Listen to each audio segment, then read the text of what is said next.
Hi guys, welcome to the adventure of React Native. आज हम देखने वाले हैं कि कैसे हम व्हाट्सएप के स्टेटस जैसे फीचर को अपने रिएक्ट नेटिव एप्लीकेशन के अंदर बिल्ड कर सकते हैं। तो व्हाट्सएप का फीचर क्या होता है यार? पर व्हाट्सएप तो आप सभी लोग चलाते होंगे यार, डेली अपने फ्रेंड्स एंड फैमिली के स्टेटस चेक करते होंगे। कभी आपने नोटिस किया कि व्हाट्सएप किस तरीके से एनिमेशन दिखाता है हमें जब हम व्हाट्सएप के स्टेटस चेक करते हैं? चलो, एक बार हम देखते हैं कि व्हाट्सएप कैसे एनिमेशन दिखाता है मेरी इस रिएक्ट नेटिव एप्लीकेशन में। तो मैं अपनी स्क्रीन के लेफ्ट साइड क्लिक करता हूँ तो मैं प्रीवियस इमेज के अंदर आ जाता हूँ, और मैं दोबारा क्लिक करता हूँ तो मैं उसके प्रीवियस आ जाता हूँ। और ऐसा ही कुछ हमें व्हाट्सएप पे देखने के लिए मिलता है। जब मैं अपने इमेज की राइट साइड टैप करता हूँ तो मैं नेक्स्ट भी स्टेटस पे आ जाता हूँ, और जब मैं अपने लेफ्ट साइड टैप करता हूँ तो मैं अपनी प्रीवियस स्टेटस पे आ जाता हूँ। लेकिन जैसे ही मैं इस पे लॉन्ग प्रेस करके रखता हूँ या लॉन्ग टैप करके रखता हूँ तो वो मेरा वहीं पर स्टॉप हो जाता है, और आप चेक कर सकते हैं कि आपकी एक एनिमेशन जो ऊपर बार में चल रही होती है वो भी स्टॉप हो जाती है, और फिर स्टार्ट भी वहीं से होती है जहाँ पे हमने उसे स्टॉप किया है, और वो नेक्स्ट और उसके जो भी आपका स्टेटस है उस पे वो मूव ऑन हो जाती है। तो ऐसा ही कुछ हम देखते हैं कि कैसे हम ये रिएक्ट नेटिव के अंदर ये ऑसम चीज बना सकते हैं। चलो देखते हैं कोड के अंदर गाइस। तो गाइस, मैंने यहाँ पे एक रिएक्ट नेटिव का प्रोजेक्ट सेटअप कर लिया है अपने, और रन कर लिया है, और इसके अंदर मैंने एक फाइल भी बना ली है जिसका नाम मैंने रखा है, जो कि मैंने व्हाट्सएप स्टेटस के अंदर बनाई है index.js के अंदर, और मैंने अपनी app.tsx के अंदर उसको कॉल किया है। तो अब आप यहाँ पे देख सकते हैं कि मैंने कुछ यहाँ पे स्लाइडर डेटा के नाम से कुछ इमेजेस के लिंक जो कि अनस्प्लैश है, ये एक अनस्प्लैश के यहाँ पे से ले रखे हैं, और उनको यहाँ पे एक एरे के अंदर ऑब्जेक्ट के अंदर मेंशन किया हुआ है। तब हम फ्लैट लिस्ट की मदद से इसको रेंडर करते हैं। तो हम एक फ्लैट लिस्ट यहाँ पे लेते हैं अपनी, जो कि आएगी रिएक्ट नेटिव के अंदर से, और इसके अंदर हम पास करेंगे डेटा, और डेटा के अंदर क्या जाएगा हमारा स्लाइडर डेटा। स्लाइडर डेटा, अब हम इस स्लाइडर डेटा को अपनी सारी जो इमेजेस हैं उनको रेंडर कर लेते हैं। रेंडर कैसे करेंगे? हम आइटम कोमा इंडेक्स, और इसको हम यहाँ से निकाल लेंगे और इमेज टैग के अंदर अपना इसको रेंडर कर देंगे। इमेज भी आएगा हमारा रिएक्ट नेटिव के यहाँ से, और यहाँ पे हम आ गए और यहाँ पे हम करते हैं source URI item dot image. और ये अगर मैं अभी सेव करूँगा तो हमें कुछ दिखाई नहीं देगा, क्योंकि हमें आइटम को जो मतलब जो इसकी इमेज है उसको कुछ हाइट और विड्थ देनी पड़ेगी जब भी हम देख पाएंगे। तो उसके लिए मैं क्या करता हूँ कि मैं यहाँ पे एक डायमेंशन करके एक होता है, हाँ डायमेंशन, इससे हम हाइट और विड्थ ले लेंगे अपने डिवाइस की, और उसी के हिसाब से हम यहाँ पे दिखाएंगे कि हमारी इमेज की क्या हाइट और क्या विड्थ होगी। तो इसके अंदर होता है एक विड्थ पैरामीटर और एक होता है हाइट पैरामीटर, जो कि हम डिस्ट्रक्चर कर लेंगे अपने डायमेंशन वाली एपीआई से। डायमेंशन डॉट कैसे करेंगे? डायमेंशन डॉट गेट और स्क्रीन की हाइट, और अब हम ये प्रोवाइड कर देंगे अपने यहाँ के स्टाइल पे, क्योंकि जब भी हम अपनी इमेज को रेंडर करते हैं रिएक्ट नेटिव के अंदर तो हमें उसकी कुछ हाइट या विड्थ देनी पड़ती है। तो यहाँ पे मैं हाइट दे दूंगा जो कि है मेरे डिवाइस की हाइट, और विड्थ भी दे दूंगा जो कि है मेरे डिवाइस की विड्थ। तो अब मैं सेव करूंगा तो मुझे यहाँ पे ये दिखाई देगी, लेकिन अभी मैं देखूंगा तो ये मुझे ना वर्टिकल में दिखाई देगी, मुझे ये सब चाहिए हॉरिजॉन्टल में। तो इसके लिए मुझे क्या करना पड़ेगा? पहले तो मैं अपना ये कोड को फॉर्मेट कर लेता हूँ। तो ये बस अच्छा से दिखाई दे रहा है, और इसके लिए मुझे यहाँ पे देना पड़ेगा हॉरिजॉन्टल। तो अब मैं देखूंगा तो ये हॉरिजॉन्टल होगा, लेकिन इसमें जब भी मैं स्क्रॉल कर रहा हूँ ना तो आप देखोगे कि मेरी दूसरी इमेज भी आ जा रही है। तो इसको बचाने के लिए मैं क्या करूँगा कि मैं यहाँ पे एक और प्रॉप पास करूँगा जिसका नाम होगा पेजिनेशन, और पेजिंग अनेबल, और अब मैं इसे सेव करूँगा और अब मैं अपना चेक करूँगा तो अब मेरी स्क्रॉलिंग स्मूथ हो रही है। तो अब हम देखते हैं कि कैसे हम इसके अंदर पहले हम इसमें एनिमेशन लगा के देखते हैं कि कैसे हम एक जो ऑटोमेटिक वो जाता है व्हाट्सएप के अंदर, जैसे कि हम इस स्क्रीन पे है तो कुछ सेकंड बाद वो ऑटोमेटिक इस वाली स्लाइड पे आ जाएगा। तो पहले हम उसके लिए काम करते हैं। तो उसके लिए क्या करना होगा कि एक तो मैं इसके लिए बनाना होगा यहाँ पे रैप अपना फ्लैट लिस्ट का। तो हम अपने कुछ पैरामीटर्स यहाँ पे वेरिएबल्स डिफाइन कर लेते हैं। जैसे कि मुझे एक तो ज़रूरत पड़ेगी कि ये कौन सा करंट इंडेक्स होगा इसका, कि अभी कौन से वाले करंट इमेज कौन सी आ रही है, कौन से इंडेक्स की आ रही है, और कौन से इंडेक्स नेक्स्ट है, कौन सा प्रीवियस है। तो ये सब करने के लिए मुझे यूज स्टेट का यूज़ करना पड़ेगा, और यूज स्टेट में मेरे जो फर्स्ट इंडेक्स होगा वो होगा 0, और उसके बाद मेरी होगा एक पोस्ट करके एक फ्लैट लिस्ट का रैप होगा, फ्लैट लिस्ट रैप, जो कि मेरा होगा यूज रैप, और यूज रैप जो होगा मेरा इनिशियली होगा नल। और ये हम टाइप स्क्रिप्ट यूज कर रहे हैं तो हमें यहाँ पे इसका टाइप भी डिफाइन करना पड़ेगा, जो कि इसका टाइप होगा फ्लैट लिस्ट। वो फ्लैट लिस्ट टाइप का ये रैप होगा, और इसको मैं यहाँ पे इसको असाइन कर दूंगा, रैप होगा इसका फ्लैट लिस्ट रैप। ठीक है, और ये वाला जो मेरा होगा ये होगा नंबर, तो ये होगा मेरा नंबर। तो अब मुझे पता कैसे चलेगा कि मैं अभी कौन से करंट इंडेक्स पे हूँ? तो जब हम रिएक्ट नेटिव के अंदर हमें इसको निकालना होता है तो इसके हमारे पास एक पैरामीटर होता है, एक प्रॉप होता है बेसिकली ऑन स्क्रॉल। और ऑन स्क्रॉल हमें एक इवेंट देता है, और वो इवेंट क्या होता है कि उस इवेंट के अंदर से नेटिव इवेंट होता है वो, उसके अंदर से हम अपनी एक्स वैल्यू निकाल सकते हैं कि कितना, मतलब ये एक्स हॉरिजॉन्टली कितनी हमें हमारी जो आइटम है वो कितनी विड्थ ले रही है, और हम उसे कितना स्क्रॉल करने पर हमें दूसरी आइटम मिलेगी। तो उसके लिए हम यहाँ से निकालेंगे E dot native event dot content offset dot, और यहाँ से हमें उसकी पता चल जाएगा कि कौन सी वाली ऑफसेट मतलब मिलने वाला है, नेक्स्ट कितनी विड्थ के बाद वो आने वाला है। लेकिन अगर मुझे इसमें से भी अगर अपना वो निकालना है कि वेरिएबल कौन, मतलब क्योंकि ये जो हमें वैल्यू देता है वो फ्लोट में देता है, लेकिन जो हमारी इंडेक्स वैल्यू होगी वो होगी होल वैल्यू। तो उसके लिए हमें क्या करना पड़ेगा, तो उसके लिए हमें करना पड़ेगा कि इंडेक्स इक्वल्स टू एक्स, जो हमारा जो वो है उसको हमारी जो आइटम की विड्थ है उससे डिवाइड कर देंगे, और इसको कर देंगे डॉट टू फिक्स्ड जीरो, जिससे कि वो जो आगे की वैल्यूज है उन्हें निगलेक्ट कर दे। तो ये जो वैल्यू है ये आती है हमारी किसमें, इंटीजर वो स्ट्रिंग में। लेकिन मुझे क्या चाहिए कि क्योंकि मेरा जो मैं इंडेक्स सेव कर रहा हूँ वो किसमें इसके सेव कर रहा हूँ, नंबर में। तो उसको नंबर में करने के लिए मैंने क्या करा, पार्स करा इंट, और मैं उसको सेव कर लूंगा अपने इंडेक्स को यहाँ पे। तो मेरी वैल्यू यहाँ पे सेव हो गई। तो अब मुझे पता चल गया कि मेरा कौन सा करंट इंडेक्स है। तो मैं आपको ये दिखा भी देता हूँ कि हमें ये पता कैसे चलता है। तो मैं इंडेक्स यहाँ पे देखते हैं अपने यहाँ पे कि हमारा इंडेक्स क्या आ रहा है। और सॉरी, मैंने यहाँ पे वैल्यू ही गलत पकड़ा दी है इसको। तो हमें करंट इंडेक्स चेक करना पड़ेगा इससे, और करंट इंडेक्स, और मैं अभी आपको अपना दिखाता हूँ टर्मिनल। तो अभी आप यहाँ पे चेक कर सकते हैं मेरा टर्मिनल, अभी मैं जीरो इंडेक्स पे हूँ।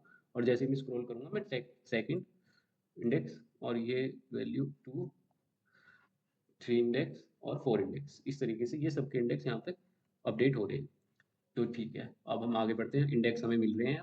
तो अब हमें पता होगा कि हम अपने कौन सी वाली हमें अपनी स्क्रीन पे जाना है।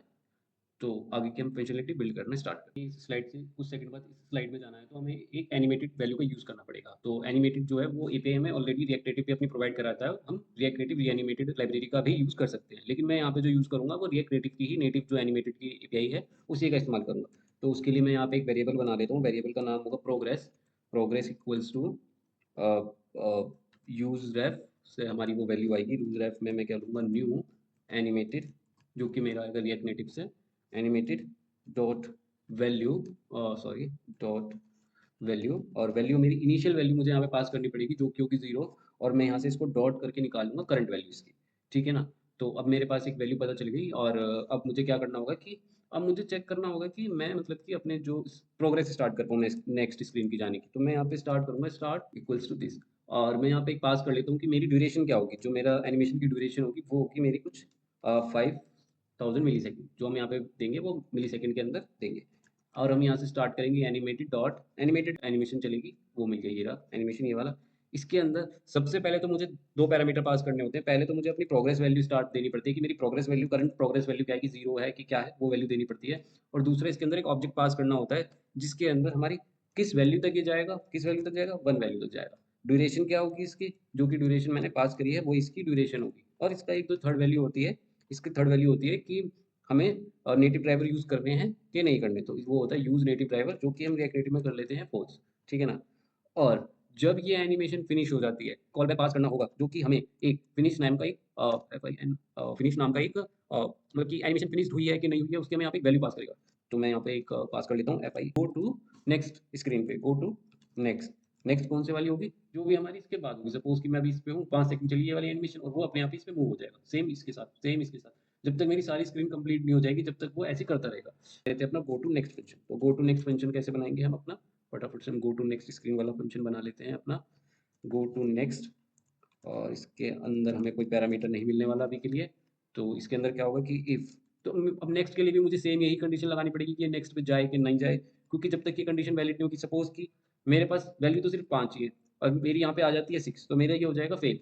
तो इसके लिए मुझे इसके अंदर दो काम पहले करने पड़ेंगे कि मेरी जो गो टू नेक्स्ट जाने के लिए, कि एक तो मुझे अपनी जो प्रोग्रेस की वैल्यू है उसको, जो एनिमेशन है उसको क्या करना पड़ेगा, जीरो। तो प्रोग्रेस एनिमेशन मुझे क्या देती है, एक फंक्शन, जिससे मैं क्या कर सकता हूँ अपनी वैल्यू को जीरो सेट।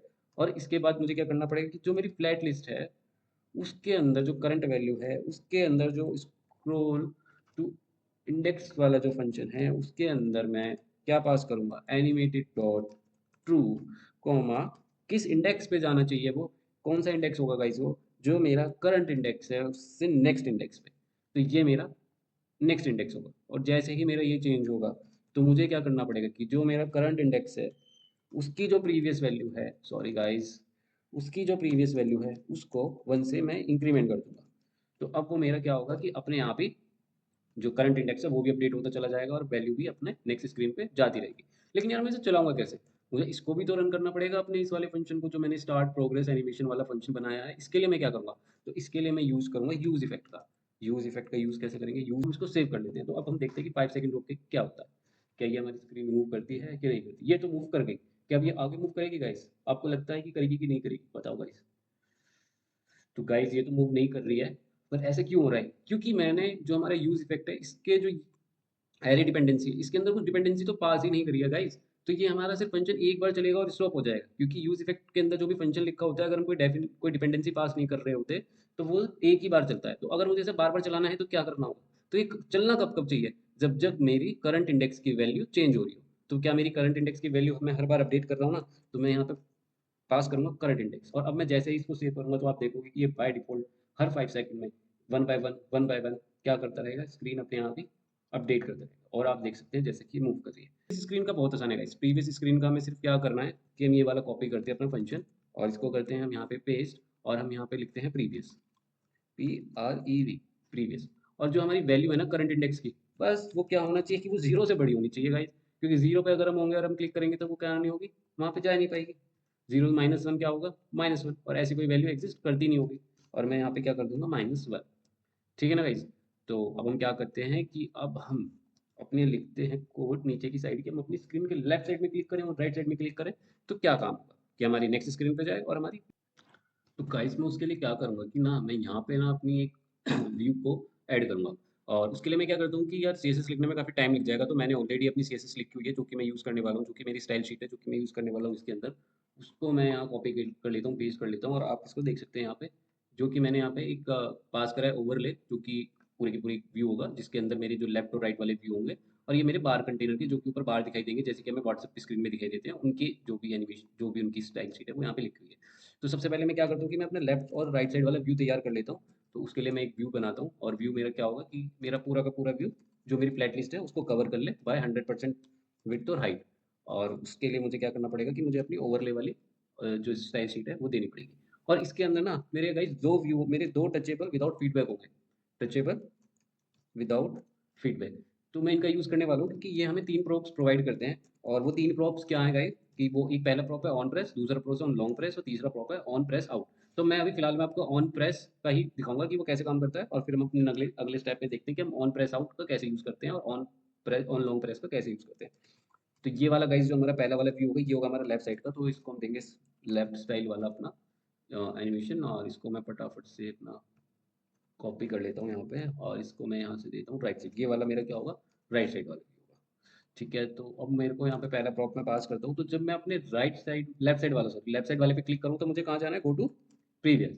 तो प्रीवियस का मैंने फंक्शन बनाया हुआ है। और जब मैं अपने राइट साइड वाले पे क्लिक करूँ तो किस पे जाना चाहिए? ऑन प्रेस नेक्स्ट वाले पे, गो टू नेक्स्ट। तो गाइस अब मैं इसे सेव कर लिया और मैं चेक करता हूँ गाइस। अगर देखो मैं राइट साइड पे क्लिक करता हूँ कुछ नहीं होगा क्योंकि इसके पास तो कोई स्क्रीन ही नहीं है, इसके पास तो कोई स्लाइड ही नहीं है, ये लास्ट स्लाइड है। लेकिन जैसे ही मैं अपने लेफ्ट साइड क्लिक करता हूँ तो ये अभी भी नहीं जा रहा है। तो मुझे अपना देखना पड़ेगा। ओह! गलती हो गई है गाइस कि टचेबल जो फीडबैक है वो मैंने गलत जगह से इम्पोर्ट कर लिया है। वो मुझे यहाँ इम्पोर्ट करना पड़ेगा। Touchable without feedback, touchable without feedback. अब चेक करते हैं guys. Yeah now it's working guys, now it's work. Now if I click on my left side then it's go to the left, when I click on right side it go to the right. और अभी हमारी जो animation है वो भी हमारी चल रही है। अगर मैं इसको हटा भी देता हूँ तब भी। तो अब हम देखते हैं कि हम अपनी इस एनिमेशन को होल्ड कैसे कर सकते हैं, पॉज़ कैसे करते हैं। तो इसके लिए ना सबसे पहले तो मुझे एक फंक्शन बनाना पड़ेगा गाइस जो कि मेरा क्या करेगा कि हमें बताएगा कि भाई पॉज़ कर दो यार, अब एनिमेशन हमारी पॉज़ कर दो। तो उसके लिए पहले मुझे एक वेरिएबल चाहिए कि मेरी एनिमेशन पॉज़्ड है कि क्या है, वो वाला मुझे फंक्शन चाहिए। और मैं इसको क्या करूँगा कि मैं अपने इसको यूज़ स्टेट में इसको पहले क्या स्टार्टिंग में क्या होगी? पॉज़। पहले हमें पॉज़ नहीं करना। पॉज़ हमें जब करना है जब हम इस पे क्लिक करेंगे। तो हम क्या करेंगे कि हम यहाँ पे हैंडल करेंगे कॉन्स्ट हैंडल। हमें क्या हैंडल करना है कि एनिमेशन चल रही है कि नहीं चल रही है। हैंडल पोज, पोज करेंगे हम। हैंडल हैंडल कैसे करेंगे हम पोज कि हम अपने जो ये कुछ गड़बड़ है। कौन हैंडल पोज? ओके, यहाँ पे मेरे ये देना रह गया है। और मैं अपने यहाँ पे क्या कर दूंगा? सेट पोज, सेट इस पोज ट्रू। ठीक है ना, लॉन्ग प्रेस पे मुझे पॉज कर देना है ट्रू। अब यहाँ पे ना एक इसके ऊपर जो हमें जो एनिमेशन है इसके ऊपर हमें वो मिलता है, क्या नाम है कि क्या बोलते हैं कि प्रोग्रेस को स्टॉप करने का एक वेरिएबल मिलता है, तो हम अपनी एनिमेशन को यहाँ पे कर देंगे स्टॉप। तो उसके लिए मैं ट्राई करता हूँ, जो मेरा प्रोग्रेस है तो शायद इसके अंदर ही होता है स्टॉप एनिमेशन, या दिस वन, स्टॉप एनिमेशन। और अब मैं जरा इसको चेक करता हूँ कि ये चलता है कि नहीं चलता, लेकिन इसके लिए मुझे क्या करना पड़ेगा गाइस कि यहाँ पे मुझे देना पड़ेगा on press, on press, on long press actually, on long press में मुझे क्या करना पड़ेगा, हैंडल पॉज। और ये मुझे नहीं पता कि यूज़र कहाँ क्लिक करे, तो जो मेरे पूरी की पूरी जो विड्थ होगी मैं उसी को ये प्रोवाइड कर दूंगा यहाँ पे। ठीक है गाइस, तो एक कंडीशन और लगा देते हैं हम अपनी यहाँ पे कि जो मेरी ये करंट इंडेक्स के चेंज होने के बाद ये जब ही चले जब मेरा इस पोस्ट फॉल्स हो। ठीक है ना गाइस, ये मेरा तभी चले। तो अब हम देखते हैं कि क्या होता है। मैं लेफ्ट साइड क्लिक करता हूँ और मैं अपनी पहले वाली स्लाइड पे आ गया हूँ और मैं 5 सेकंड वेट करता हूँ, 1 2 3 4 5, और अब मैं इस पर लॉन्ग प्रेस कर दिया मैंने, तो 1 2 3 4 5, लेकिन स्क्रीन तो यार मूव ही नहीं कर रही है, 1 2 3 4 5 नहीं मूव कर रही। लेकिन जैसे ही मैं प्रेस आउट करता हूँ तो क्या ये मूव करेगी? नहीं मूव करेगी अभी भी, क्योंकि अभी भी मेरा जो सेट इज पोज्ड है वो क्या है, वो है फॉल्स। तो जब मैं ऑन प्रेस आउट करूँ तो मेरा क्या हो जाना चाहिए, वो सॉरी ट्रू। लेकिन जब मैं ऑन प्रेस आउट करूँ तो वो क्या होना चाहिए, रिज्यूम हो जाना चाहिए, और मेरी एनिमेशन जो है वो दोबारा से स्टार्ट हो जानी चाहिए। तो उसके लिए मुझे क्या करना पड़ेगा, तो यहाँ पे मैं एक और फंक्शन बना लेता हूँ जो कि मेरा होगा एनिमेशन को स्टार्ट करेगा। उसके लिए मैं यहाँ पे करता हूँ हैंडल रिज्यूम, जो कि मेरी एनिमेशन को रिज्यूम कर देगा। तो मैं यहाँ पे इसको एनिमेशन को कर दूंगा फॉल्स, और मैं दोबारा से क्या चलाऊंगा अपना यार स्टार्ट वाला फंक्शन, स्टार्ट प्रोग्रेस एनिमेशन।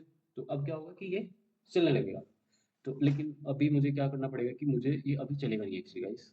तो मुझे यहाँ पे क्या करना पड़ेगा कि ऑन प्रेस आउट पे वो फंक्शन लगाना पड़ेगा, कौन से वाला, हैंडल रिज्यूम वाला। तो इसको सेव करते हैं गाइस दोबारा से, और मैं यहाँ पे क्लिक करता हूँ। तो अभी ये एनिमेशन चेंज हो जानी चाहिए, या और अब नेक्स्ट स्लाइड पे चलते हैं एक बार और। तो या अब मैं इस पे लॉन्ग प्रेस करके लिखता हूँ और ये देखते हैं कि 5 सेकंड बाद ये चेंज होती है कि नहीं होती। 1 2 3 4 5, यार ये चेंज तो हो ही नहीं रही है। ठीक है, एक काम करता हूँ कि मैं प्रेस आउट कर देता हूँ, मैंने प्रेस रिलीज कर दिया। अब हम वेट करते हैं कि ये रिमूव होती है कि नहीं होती। या गाइस नाउ इट्स वर्क। सो अब हम देखते हैं कि वो बार एनिमेशन जो व्हाट्सएप के ऊपर आते हैं, जो हमें बार दिखाई देते हैं कि हमारे टोटल कितने स्टेटस हैं और हमारी कितनी प्रोग्रेस हुई है उन स्टेटस की, और हम होल्ड करते हैं तो उनकी प्रोग्रेस वहीं रुक जाती है। तो गाइस बार के लिए मैं अपना कोड पेस्ट कर लेता हूँ और मैं आपको दिखाता हूँ कि मैंने उसमें क्या करा है। ठीक है ना guys? क्योंकि उसमें काफ़ी वीडियो बड़ी लंबी हो जाएगी अगर मैं उसको पूरा देखता हूँ। तो आप देख सकते हैं कि मुझे कितनी बार चीज़ ना मेरा स्लाइडर डेटा, मैंने स्लाइडर डेटा के ऊपर मैप लगाया, मैप के मैंने क्या कर दिया, एक व्यू को मैप कर दिया, और उसके अंदर मैंने एक एनिमेटेड व्यू लिया, क्योंकि बाहर वाला जो व्यू है वो मुझे दिखाएगा कि मेरी जो प्रीवियस है, वो जो इंडेक्स है वो प्रीवियस वाला है कि नेक्स्ट वाला है। अगर नेक्स्ट वाला है तो मुझे उसका ग्रे कलर दिखाना है, प्रीवियस वाला है तो मुझे उसका कैसा कलर दिखाना है, व्हाइट वाला। और अगर वो करंट इंडेक्स है तो उस पर मुझे एनिमेशन दिखानी है। तो उसके लिए मैंने यहाँ पे एक एनिमेटेड व्यू लिया है जिसको मैंने स्टाइल्स डॉट बार फिल करा है, जिसकी विड्थ मैंने व्हाइट कलर से प्रोग्रेस के हिसाब से बढ़ी है। लेकिन यहाँ पे एक चीज़ और अभी मैं, क्योंकि वो पूरा हो चुका है, जैसे ही मैं प्रीवियस पे जाऊँगा अपनी इस पहले वाली पे, तो आप देख सकते हैं कि ये सही चल रहा है। लेकिन जैसे मैं होल्ड करूँगा और मैं उसके बाद इसे रोकूँगा, तो आप देखेंगे कि मेरी एनिमेशन खत्म हो गई है, लेकिन इसने फिर भी थोड़ा-सा टाइम लिया है मूव ऑन होने के लिए। तो इसके लिए मैं क्या करूँगा कि जब मैं स्टॉप करूँगा, जब मैं पॉज़ करूँगा, तो मैं एक वेरिएबल और ले लेता हूँ कि मेरा टाइम कितना बचा हुआ है। तो उससे मुझे पता चल जाएगा कि मेरा कितना टाइम बचा हुआ है, कि इलैप्स्ड टाइम, और इसका ले लेते हैं elapsed time, set elapsed time, और सॉरी इलैप्स्ड टाइम, और स्टार्टिंग जो होगी, जो कि इसकी स्टार्टिंग होगी वो क्या होगी, जीरो से। ये स्टार्ट नहीं होगा, बेसिकली इसकी इनिशियल वैल्यू जीरो होगी, इसको हम सेट करेंगे जब हम स्टॉप करेंगे। तो स्टॉप हम जब कब कर रहे हैं, जब हम इसको पोज कर रहे हैं। पोज करते टाइम हमें ये देता है, यहाँ पे हमें मिल जाएगा एक वैल्यू करके, एक इसको कॉल बैक के अंदर हमें एक वैल्यू मिलेगी जो कि हम पास करेंगे अपने कहाँ, सेट इलैप्स टाइम के अंदर। तो सेट इलैप्स टाइम के अंदर कैसे पास करेंगे, वैल्यू इनटू जो कि हमारी हमने ओरिजिनल वैल्यू रखी है अपनी, कि हमारी कितनी देर एनिमेशन चलेगी। तो अब इसके अंदर क्या होगा कि जो जितनी एनिमेशन बचेगी वो वाली वैल्यू इसके अंदर आ जाएगी। और जब मैं यहाँ से पास करूंगा तो मैं क्या करूंगा कि मैं अपनी 5000 माइनस इलेप्स में से जो वैल्यू होगी, क्योंकि वो इलेप्स वाली वैल्यू हमेशा 5000 से छोटी होगी, तो मैं यहाँ से इसे क्या कर दूंगा, इलेप्स टाइम वैल्यू। और जब मैं ये एनिमेशन चलाऊंगा तो अब आप देख लें कि मैंने होल्ड करा और ये एनिमेशन नहीं चली, और जैसे ही एकदम बंद होगी तो वो एकदम चेंज हो जाएगी। तो ये एक एक्स्ट्रा, मतलब कि ये बिल्कुल व्हाट्सएप की तरह ही है जिस तरीके से व्हाट्सएप में होता है। तो आप भी इस तरीके की फंक्शनलिटी अपनी रेक्ट नेटिव एप्लीकेशंस के अंदर ऐड कर सकते हैं।